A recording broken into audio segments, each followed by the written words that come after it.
So I was watching that wrestling anime and that running anime, and I got really inspired, and I was like, you know what? I'm gonna go back to ranked league, hop in my Diamond 5, Diamond 4 MMR account, and I'm gonna record myself playing and climbing every single day. It took me 7 games to realize that this was a bad idea. I'm gonna go through these 7 diamond games, and hopefully by the end you guys will kind of understand where I'm coming from. If you guys can't be asked to watch the games, I'm going to put a timestamp in the comments below where I summarize everything. So if your time is limited and you're thinking about clicking off the video, I recommend go to that timestamp. Alright guys, so the way this channel is going to work from now on is I'm going to get a league video out every single day. Looks like they picked Malphite, which doesn't really go that well in the Darius. I can naturally just shred his armor, so I don't really know why he'd counterpick me like that. So in the intro, you guys saw me solo kill him already. It's a really easy matchup for Darius. The main issue you have is you're going against the jungler as well, and Malphite follows up really well to ganks, so you really got to pound him in the laning phase, and my mechanics really weren't on point, so he ended up kind of going even in CS.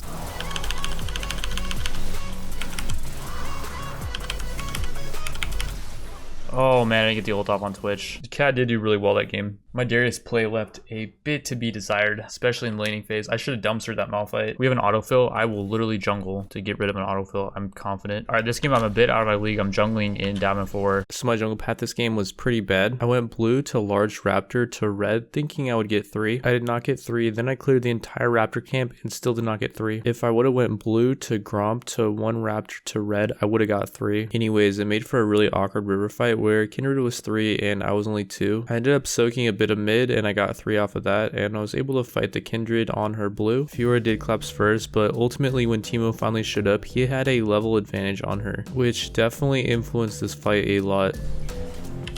Oh, maybe not. Can Teemo fight the Kindred? Did Ignite? Just auto? Nice. So I jungled and our ADC went top lane, so this Ezreal could get ADC, and he went 2-5. He was also down by 30 CS. Their Fizz was 6-0 and their Kindred had a bunch of marks, so I hit yes to the surrender vote. Then the Ghost of Brofresco possessed the 6-0 Fizz and caused him to int. This led to Sivir inting as well, and their combined deaths gave us a total of 1450 gold. At this point, little BMO evolved and he became Vin Diesel Mo, and to be honest, the game was still over, but the Ghost of Brofresco completely took over the Fizz's keyboard. They're kind of being really over aggressive in our jungle. I'm just gonna insta killed. Vin Diesel mode then heroically sacrificed himself and we took out 3 more of them, and at this point the enemy team's morale was in the dumps. They surrendered? What?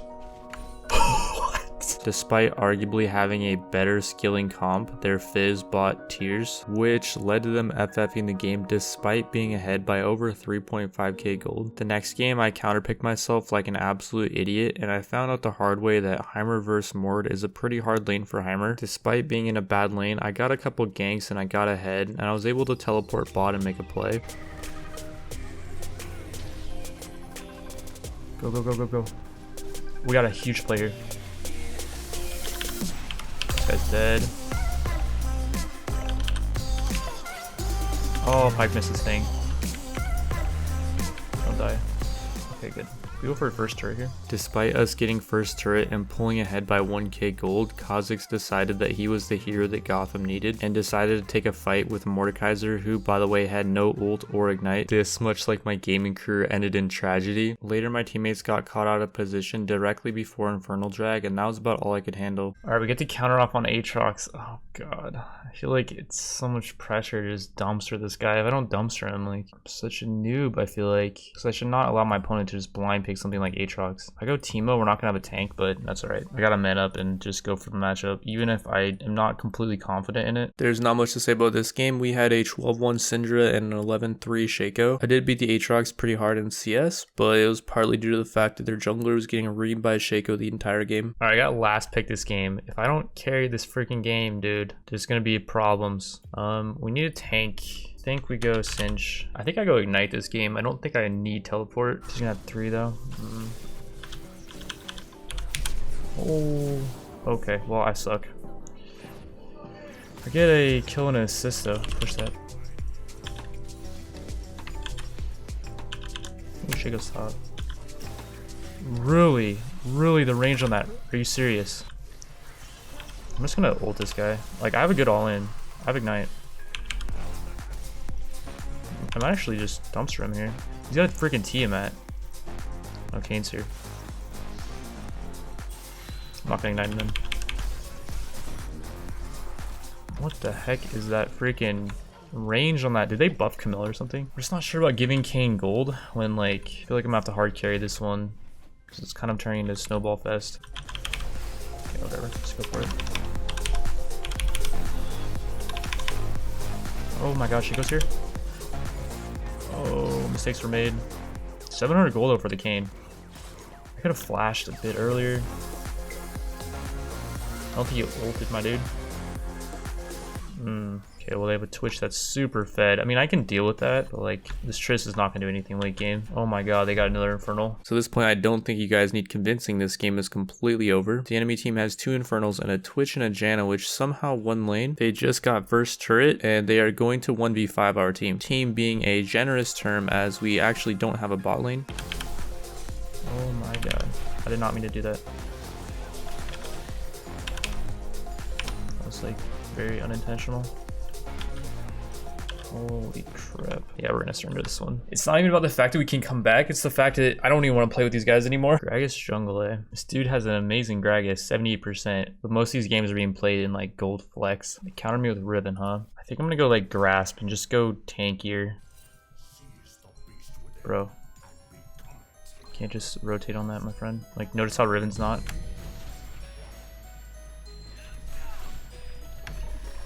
No.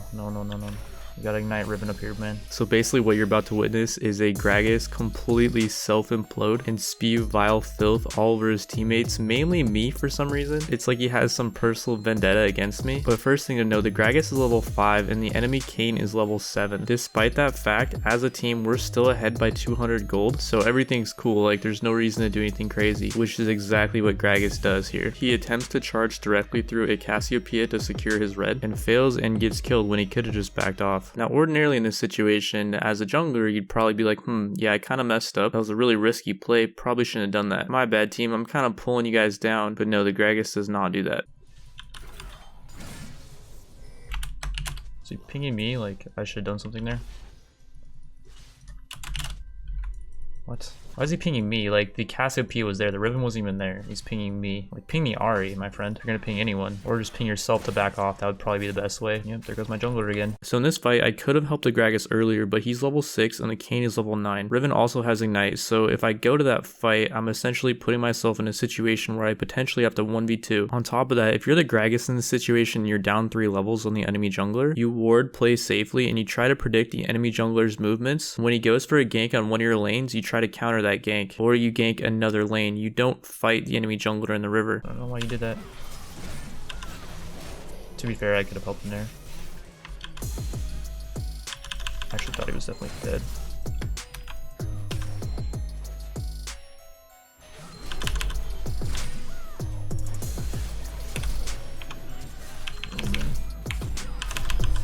Okay, he's dead. Whatever. He ignited too. I feel like you guys are gonna think this is scripted, but this is a real person, and our team can't even believe it either. He's level 6 and the Kayn is level 9, and he's sitting there so irrelevant to the game, trying to just tilt me in any way he possibly can. And he says something that's completely untrue. I don't even play that much League anymore. I record all the games I play, and 90% of the time, if I play a game, you'll see it on my channel. If you look at my channel, you're not gonna see a whole lot of me tryharding in Diamond, let alone League in general. I've been doing a lot of other stuff, and I think the most tilting part is not that he's saying this stuff to me, it's the fact that my teammate is this dumb that he's actually typing this stuff to me. Like, I gotta actually work with this guy to win this game.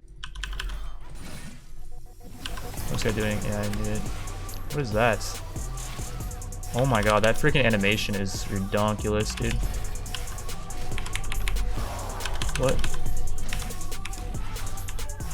Oh, I could have flashed and outplayed that. It's kind of funny, this whole game, this Zyra's been ripping this Gragas a new one, but he kind of deserves it. He's been talking mad game. And at 19 minutes, he's 0-2-0. And he's still down by 3 levels on the Kayn. How is that even possible? I'm pretty sure there's built-in catch-up mechanics in the game, so when you're down on levels, you get extra experience.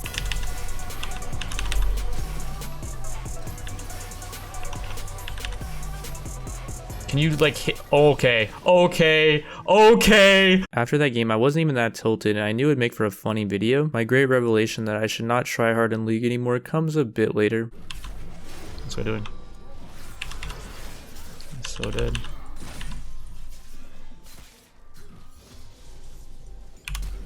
Really? This game was when I started to get really tilted. The Nunu was camping me pretty hard and my bot lane was feeding 2v2. And it wasn't just one mistake, they died multiple times 2v2. My bot lane was getting dumpstered in CS, my mid was down in CS, and I felt like the Kayn was getting outscaled by the Nunu. And there was no reason for us to be in this game any longer. The game dragged on for another 10 minutes. That was 10 minutes of me just sitting there staring at my monitor blankly, knowing that no one's really ahead and we have a bot lane that doesn't know how to play from behind and just feeds. This was a really obvious example, but there's times where you can just tell that your teammates are just not all there mentally and they're not going to have what it takes to play a full 30-minute game and not mess up and throw the game. The other day I got my account banned for helping the enemy team do dragon when my Lee Sin feeds my lane a red buff at level 2 simply because I decided I didn't want to pull for him. On top of that, in Diamond, about 20 to 30% of your games are just going to be completely unwinnable due to the fact that your teammates are just not good enough. Maybe that day they're just having an off day or someone got autofilled. Regardless, the higher elo you climb, the greater percentage of the time you're going to be able to do absolutely nothing to influence the outcome of the game. If you compare League to any team sport, solo queue is just practice. It's like going to the batting range and improving your swing. Except in League, a lot of time at the batting range, you're just sitting there and the ball is going 100 miles an hour and you can't hit it no matter how hard you try. You could sit there for an hour and try to swing at a ball going 100 miles an hour and you could probably tank a few to the face before you pass out. But does that mean you're having fun? Does that mean you're improving? No. There's times in League, especially today, I'd rather go in the batting cage and tank a 100-mile fastball to the nuts than be forced to sit here and endure some of these teammates for a full 30 minutes. The problem with League is Riot puts the same rules on solo queue as they do in LCS games, and that's just absolutely ridiculous. There's no sport that treats competitive games in practice the same way at all. Not to mention it's a team game, and the higher you get in Diamond, you are very much reminded of that. A single mistake from anybody on the team is sometimes all it takes for the next 10 to 20 minutes to turn into a stomp. And when you're getting stomped or you're stomping the enemy team, you're not really improving at the game. And what BSJ said about Dota is completely true about League. When you're playing ranked in a high elo environment, when you're winning, you're just content, but when you're losing, you're miserable. This is mainly due to the fact that Dota has the same lever buster mechanics as League, but I would argue Dotas are actually worse because your teammates decide if you get punishment, which is absolutely ridiculous. Like when I was playing Dota casually, I had about a 60% win rate up till about 3.7k MMR. During that climb, I swear I spent more time in low priority than actually playing ranked, mainly because I've come to the conclusion that what my teammates think about me is absolutely irrelevant, and the game is simply not about pleasing your teammates or even communicating with them. Communication becomes important when you're pro and you're on a team, and I've learned that the hard way. TSM had very poor communication, which is why after I left, all the other members ended up leaving as well. We just didn't really work together that well, and we were all pretty immature, and there's really no one to blame for that. The point is I've been there, I've done it, and while you're climbing, you should not care about what your teammates think of you, so you should not feel bad when you bail on them for whatever reason and you go next. A lot of people disagree with this sentiment, but it's no secret that League has been losing players for quite a while now, and I think if you have this people-pleasing attitude in games, you're going to start to resent that game, and as long as you're not jeopardizing the integrity of the game by cheating, you should be able to do whatever you want. And until people, and mainly Riot, realizes this, they can balance the game until they're blue in the face, but I think people are going to continue leaving the game for other stuff, mainly life stuff, because there comes a point where League, especially at high elo, turns more into a miserable job where there's nothing you can do. You're just sitting there staring at your screen waiting for the game to end, and as you climb, you just get more and more of games like that where you're stuck to wallow in pure misery, knowing full well that there's no way you can win this game. I feel like I've finally made a successful video on this topic that's put all my thoughts together, and I will not be making more ranting videos on League. I'm still going to do challenges in like low elo and stuff, but I'm not going to take the game seriously like I once did. Until things have changed, all the content you're going to see from me about League on this channel is going to be me smurfing. Thank you guys for watching. I hope I was able to resonate with some of you guys. I know there's a lot of you guys out there that just won't agree with anything I say, and this is all my opinion. If you're playing in Diamond and you're having a great time, then good on you. I've just decided that it's not for me, and I will see you guys in the next video, which will be a Path of Exile video. Peace out.